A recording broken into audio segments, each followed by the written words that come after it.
Renaud, je ne veux pas vous vieillir prématurément, mais 65 ans, vous ne les avez pas encore, mais en 93, c'est l'année de vos 65 ans. Absolument. Qu'est-ce que l'âge... Ça ne me vieillit pas. Non. Qu'est-ce que l'âge apporte à un poète? Oh, ça devrait apporter un peu de sagesse, un peu de tranquillité, et on devrait avoir pas mal de sable, de silence, de temps et d'espace dans son bagage. On n'a pas pris toujours le temps d'engranger. Alors, ce que ça apporte de mieux, c'est la plupart du temps, à mon avis, une vision de ce qu'on a apporté. L'occasion d'un bilan. Mais pas un bilan pour s'arrêter, un bilan pour dire « ouais, mais il me manque ça, ça, ça. Bon, il y a de l'ouvrage. » Oui, il y a de l'ouvrage. Il y a un film... Il reste de l'ouvrage. Oui. Il y a un film qui sort sur vous demain, oui. Sur les écrans à Montréal, Une enfance à Natashquan. C'est beaucoup sur tout Natashquan. Oui, oui, mais enfin, c'est sur vous quand même. Oui, oui. Et il y a un disque, qui va sortir, qui est sorti, oui. Qui est sorti hier. Est-ce que au fond, la carrière d'un artiste, ça suit pas la ligne de la vie? C'est-à-dire que on commence sa carrière, vous l'avez commencé en 60. Ça devrait. On atteint des sommets et tout à coup, c'est un peu plus, disons que c'est moins agité, quoi. Ouais, c'est intéressant ce que vous dites là, l'idée d'atteindre des sommets. Moi, je ne pense pas d'avoir atteint des sommets. Je pense avoir atteint une espèce de plateau sur lequel je ne vais pas faire d'efforts inouïs pour me maintenir, mais sur lequel je crois que je me maintiens encore un petit moment. Et puis, quand je vais voir que ça commence à descendre, eh ben, parce qu'au bout du plateau, il y a toujours une petite pente. Hein. Il faut, c'est normal, c'est naturel. Ben là, ça sera le bon moment pour faire une autre sorte de bilan. Et peut-être me taire. Ça reposerait bien des oreilles, peut-être. Oui. Vous avez dit tout à l'heure, l'âge, ça apporte plus de silence, ça apporte plus de réflexion. Mais vous n'avez jamais donné l'idée d'être... Ça apporte l'occasion de voir ce qu'on a acquis et ce qu'on n'a pas acquis, qui est toujours plus considérable. Oui. Mais vous n'avez jamais donné l'impression d'être un homme agité, qui vivait de l'agitation. Au contraire. En ce sens-là, vous n'avez pas d'âge, ou vous étiez déjà vieux, ou... J'étais déjà vieux. J'ai commencé démodé, moi. Oui, oui. Et je le suis toujours. Je me suis souvenu avec beaucoup d'acuité et j'ai accordé beaucoup d'importance à une phrase de Valéry qui disait, il y a très longtemps, il y a un moment en tout cas, il disait ça en 1928, à l'époque où je suis né, il a dit « Il n'y a de véritablement moderne que ce qui a bien vieilli ». Et cette phrase, on a tous des phrases qui nous marquent, des fois à notre insu. Mais là, c'était à mon su-vu et connu, j'ai ressassé cette phrase et je l'ai trouvée intéressante. Je l'ai trouvée tellement intéressante que je me suis demandé, par moments, si je m'en ferais pas un vêtement pour parcourir le monde, mon monde et mon univers. Et je m'en sers toujours. Ça ne m'ennuie pas de n'être pas... Ça ne m'a jamais ennuyé de n'être pas à la mode du jour. Ça paraît dans mes vêtements, ça paraît sans doute dans mes chansons, dans mes manières de faire, de parler, parce qu'il m'arrive d'utiliser dans mon langage des archaïsmes qui, moi, ne m'agacent pas, qui peuvent agacer les autres parfois, ça se peut. Mais est-ce que ça vous agace que la langue, la qualité de la langue ne soit plus à l'ordre du jour? Je pense qu'elle est à l'ordre du jour. Excusez-moi de vous contredire un petit peu. Ah, mais je vous en prie, c'est une entrevue, c'est pour ça. Se dire et se contredire. Je pense qu'elle est à l'ordre du jour, mais que le mot d'ordre n'est pas suivi encore. Bien sûr, ça m'agace de voir que les étudiants d'aujourd'hui ont eu des maîtres qui ont été moins exigeants. Et il me semble que ce qu'on peut demander de principal à un maître, à un magistère, c'est vraiment l'exigence.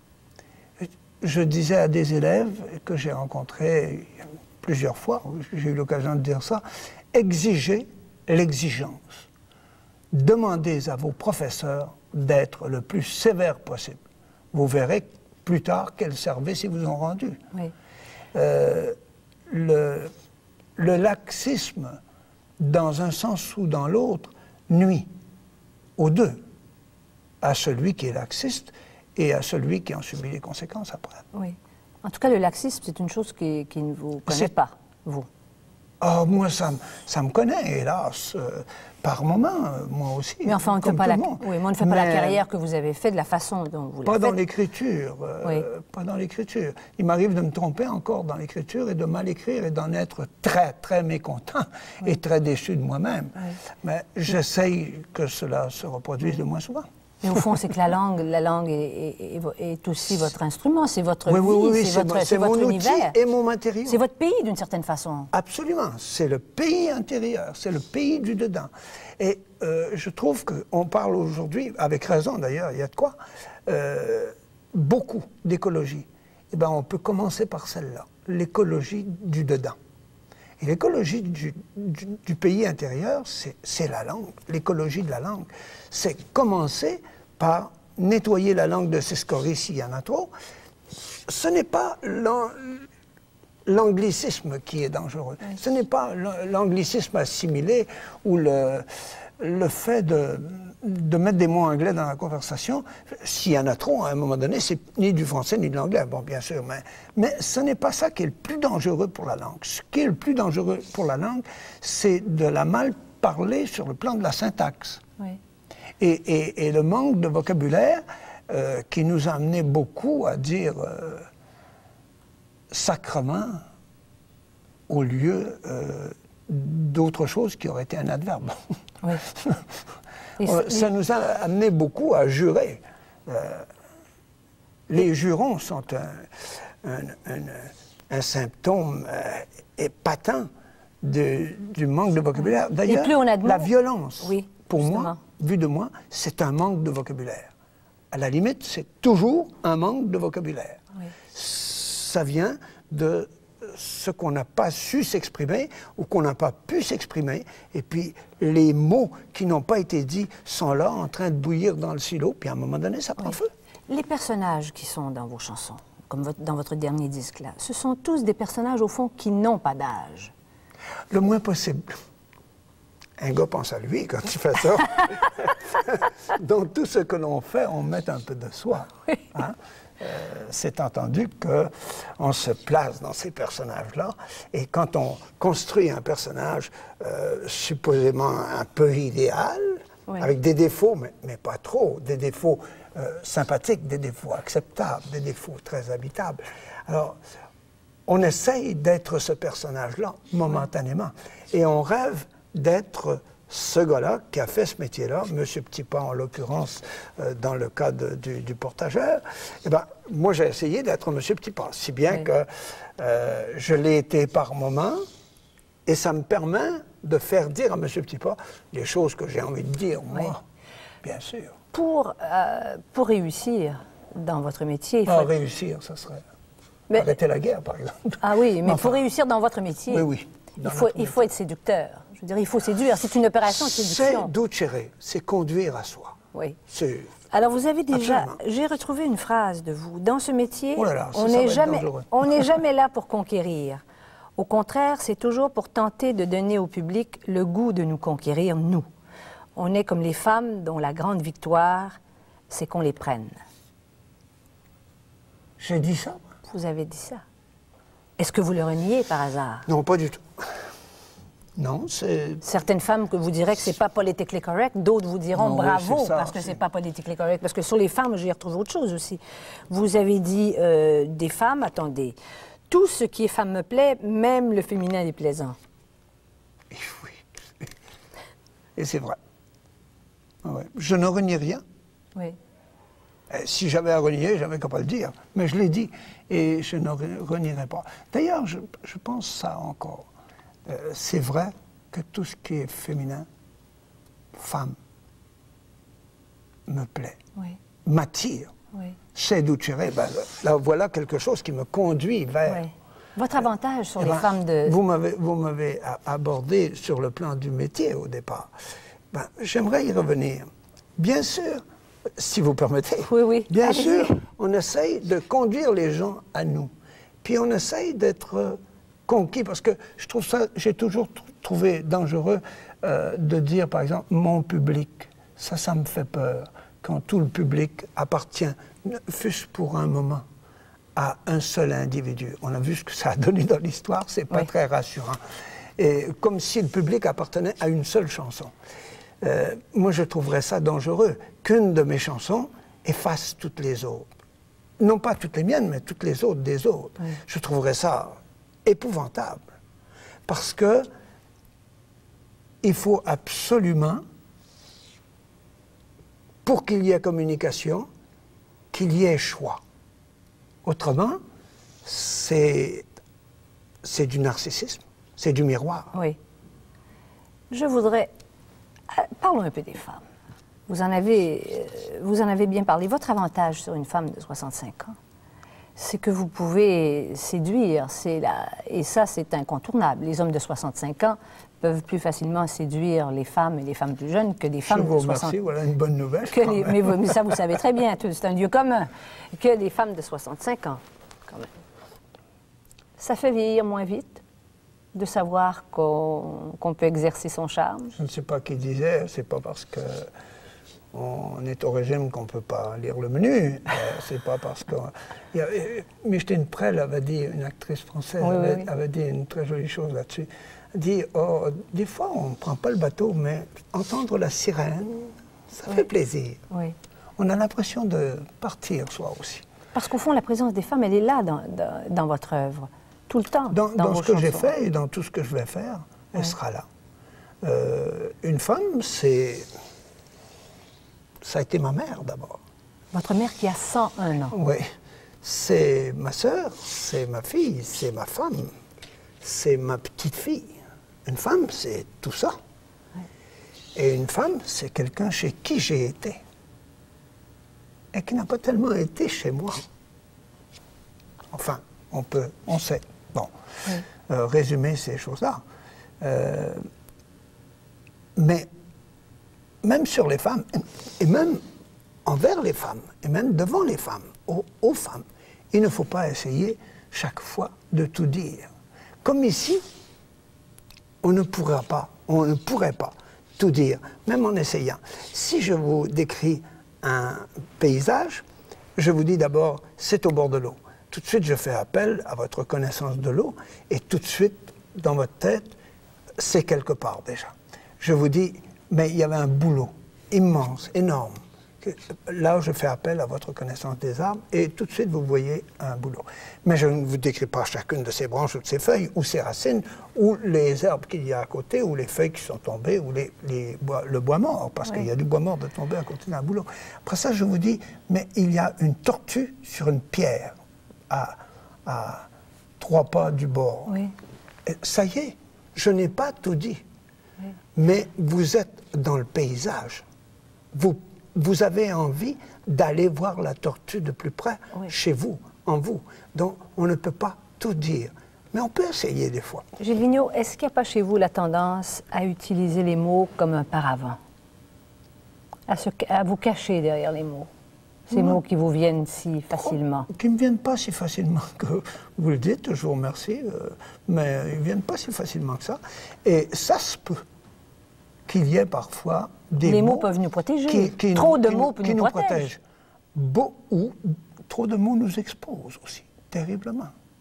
Parce que trop de mots qui sont enregistrés, si on les réécoute après et que vous ne les citez comme tout à l'heure, ça expose. Ça, oui, ça vous peut en montrer beaucoup. Oui, mais vous n'êtes quand même pas un politicien. On va pas. Dieu merci. On ne peut pas tout être. Oui. Mais vous avez dit qu'un artiste, c'était plus difficile qu'un politicien parce que tous les soirs, il fallait qu'il soit plébiscité devant le public et non pas tous les 4 ans. Oui, mais il a de la chance, par exemple. La plupart du temps, il est applaudi, l'artiste. Et il a une récompense immédiate qui est très rare chez les politiciens. Ce doit être chez les, je dirais poliment, chez les politiques. Chez les hommes politiques, il y a une espèce, il faut absolument, il leur faut une espèce d'entêtement avec une vision à long terme qu'hélas, ils n'ont pas toujours, parce que la plupart du temps, ça s'arrête à la prochaine élection. Mais il faut une vertu, une ténacité que je ne saurais pas avoir. Si tous les soirs, pendant toute une campagne politique, personne n'applaudissait et on me huait à la fin, vous pensez que je ferais ce métier-là? J'abandonnerais, moi. Je ne suis pas un homme politique et je ne ferais pas un bon politicien. Mais si vous voulez, on va faire une courte pause publicitaire et on va vous revenir tout de suite. Gilles Vigneault, est-ce qu'au cours de votre carrière, vos engagements politiques, la façon dont les gens vous ont perçu, ça n'a pas été une sorte d'interférence dans votre travail de poète? La plupart du temps, parce qu'on confond volontiers l'engagement. Moi, l'engagement, je suis porté à dire que c'est comme le thé. S'il est trop fort, le veilleur, il ne peut plus, il perd le sommeil. Et puis, s'il est trop faible, le veilleur s'endort. Alors, il n'y a plus de guetteur. L'engagement, ça doit être mesuré et équilibré. Et à mon sens, on est engagé. La chanson la plus engagée que j'ai écrite, moi, c'est probablement « Les gens de mon pays ». Mais pas à cause du mot liberté à la fin. C'est un peu par hasard qu'il arrive à la fin. Il arrive en finale, voulu, un hasard contrôlé, quoi. Mais ce n'est pas le seul mot ni le principal. Toute la chanson est engagée pour moi. Alors que des chansons comme Ticu la chance, tiens, ou la dernière, Tu peux ravaler ta romance, qui est une chanson un peu cinglante et qui cingle le temps qu'elle peut. Oui, et qui va comment? Il faudrait, pour les gens qui n'ont pas encore entendu. Un monde fini, un autre commence, tu peux ravaler ta romance. J'ai tout compris, dit la province à quelqu'un d'autre. Je pense qu'on n'est plus du même pays. Alors, cette chanson qui a été qui a soulevé un hourra et une salve d'applaudissements incroyable devant 65 000 personnes, dont la plupart, 80%, étaient des jeunes, eh ben, c'est une chanson qui est moins engagée que Les gens de mon pays, pour moi. C'est-à-dire? C'est que le véritable engagement, il ne se limite pas à une circonstance. Et le véritable... Il y a presque 30 ans que je chante Les gens de mon pays et je n'ai pas eu à changer une fois une parole. Mais si des choses se passent autrement que prévu ou prévisible aux prochaines élections, je devrais ou retirer un couplet, ou changer des choses. Voilà une chanson qui est arrêtée un petit peu, bloquée dans son temps. Donc, une chanson d'époque. Une chanson militante, quoi. Une chanson pratiquement militante, on peut dire. Mais ce n'est pas la chanson la plus engagée. La plupart du temps, on va juger cette chanson-là comme le véritable engagement et le seul. Oui. Alors que l'engagement, c'est plus profond que ça, et ça part de plus loin, oui. Et ça a l'intention d'aller plus loin. Et le pays du poète, on en parlait tout à l'heure, c'est un pays intérieur, c'est le pays aussi de l'imaginaire et de la sensibilité. C'est pas nécessairement le pays de la géographie et de la politique, non? Je pense que ça doit l'être. Tout ça doit être intégré dans, j'ai envie de dire, dans le mot arrière du mot carrière. Parce que le mot arrière occupe une grande place là-dedans. Et puis, pour moi, c'est pas une chose finie. Vous mentionniez ça tout à l'heure au cours de votre carrière. Pour moi, c'est pas une chose finie, c'est une chose que c'est en cours de route. C'est dans le mouvement. C'est en mouvement. Et il me semble que lorsqu'on considère la somme de ce qu'on a fait, de temps en temps, il faut faire un bilan et dire « je n'ai fait que ça, ben, il me reste l'ouvrage, alors je recommence demain matin » ou mieux, je recommence ce soir. Allez-y. Oui, j'allais dire que les jeunes qui vous parlent, les jeunes qui vous découvrent, oui. Ils vous regardent comme un patriarche. Oh, peut-être, ça n'est pas important. À certains moments donnés, ils me regardent probablement comme l'un des leurs, et ils doivent se dire, de temps en temps quand même, ils devraient se dire que j'ai été plus jeune, que j'ai eu leur âge. Et s'ils m'écoutent faire et parler, ils vont trouver que par moments, j'ai leur âge aussi. et que moi, je ne me sens pas avoir 64 ans. Vous parliez de retraite. Pas pour vous, l'expression complète, ça serait battre en retraite. Et puis, comme il n'y a pas eu de bataille à ce point, qu'on ne s'est pas battu surtout, il n'y a pas de retraite. Oui. On ne prend pas retraite de ce métier-là. Des fois, ce métier-là prend retraite de nous. Il est assez difficile. Mais il faut Est-ce que ça vous fait peur parfois? Pas du tout. Pas du tout. Pas du tout.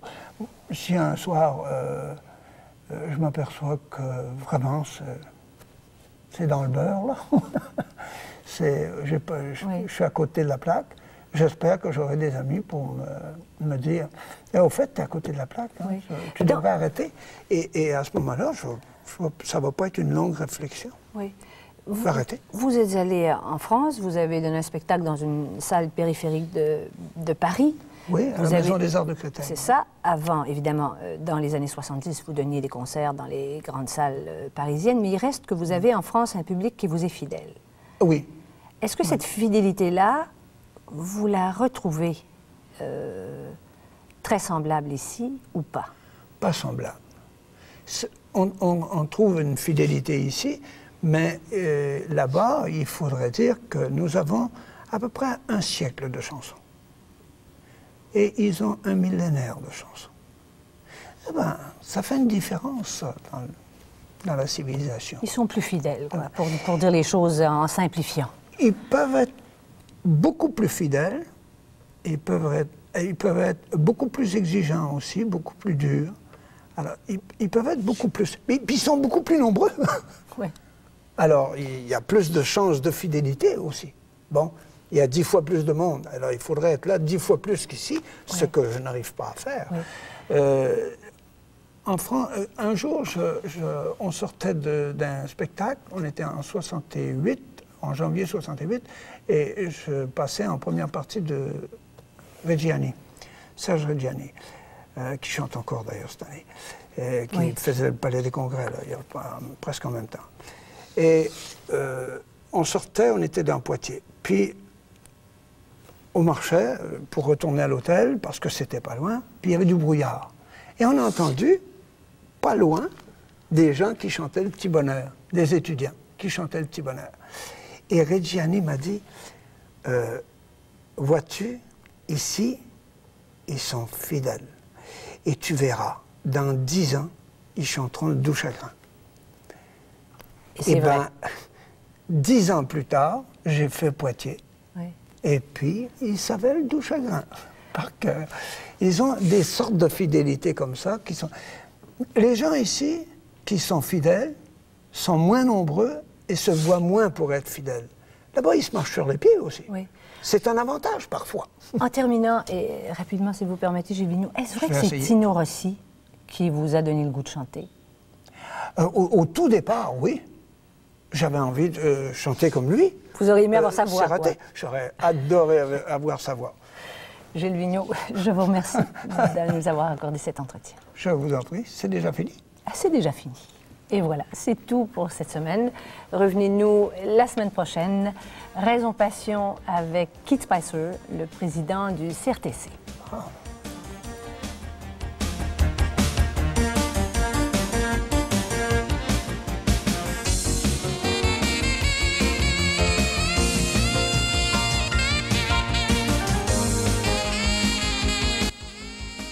Il a dansé partout dans le monde. Il était non seulement un grand danseur, mais aussi un grand chorégraphe. Nouriev, un document émouvant au Beau Dimanche cette semaine à 22h. Pour le moment, voyez le téléjournal après cette page publicitaire.